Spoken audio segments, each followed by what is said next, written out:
Many people today are stuck in the concept of left-wing versus right-wing when it comes to politics and the subject of multiculturalism or immigration into all and only white countries. Many people see policies regarding multiculturalism as being implemented by leftists in our countries, while relying on the political right to be the ones who stand up for their country, culture, and themselves. In other words, the theory is that people on the left want to open the borders to all white countries and let in millions upon millions of non-whites into those countries, which will in turn make our people, the Europeans, a minority in our own countries. Whites will be a minority. For the first time in American history, non-whites will make up half or more of the next generation, according to a new study by the Pew Research Center. The theory goes on to state that people on the political right want to close the borders and have a tendency to care more for the indigenous Europeans. Basically, people view leftists as anti-white and right-wingers as pro-white. Now, is this theory true in the real world? Let's just observe reality for a moment. Let's take a look at the political history of the United States. The Republican Party has ruled Congress many times in history. Let's look back 60 years and see how the political climate looked when America started to open up its borders. From 1953 to 1961, the political right with Dwight D. Eisenhower was in charge. Again in 1969 to 1974 with Nixon, and it continued with Gerald Ford in 1974 to 1977. Ronald Reagan came to power in 1981, and the Republicans had power until 1993.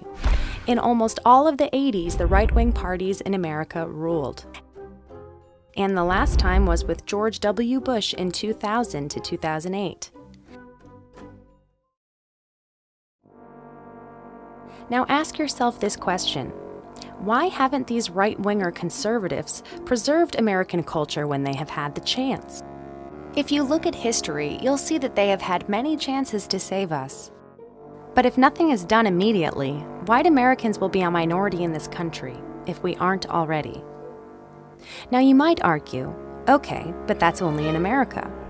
In Sweden, for example, the right-wing parties took almost 1 million non-whites into Sweden during their 8 years of rule.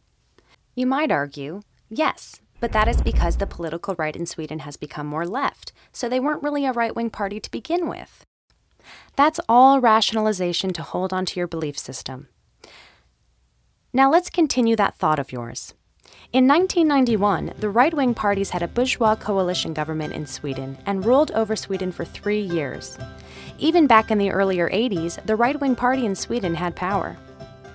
Why is it that Sweden will soon be a majority non-white country? When you realize that these right-wingers aren't that interested to either conserve or preserve any Western culture, or ever have been whatsoever in any time in history, you can also accept the truth that they are as anti-white as the political left. If they weren't, they would have halted immigration a long time ago. Yes, it's true that many right-wing parties all across the Western world have a tendency to be more restrictive on immigration, but that is not because they are pro-white or care about you.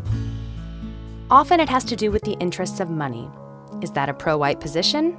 No, it isn't. The interest of money will not save our people. We are not in a political battle between right-wingers and leftists. This is about those of us who want our people to continue to live on into the future, and those who don't, and even those who are intentionally working to make the Western world non-white. It's not leftists who are the only anti-whites. Both right-wingers and leftists are anti-white in their political form and way of thinking. They both lead to a blended humanity only in white countries, while Africa and Asia will still remain Africa and Asia. You are either pro-white or anti-white. You aren't anything in between in the middle of a genocide. This video hopes to break through old thinking patterns and expand your consciousness so that you might make better and more conscious decisions regarding these issues in the future.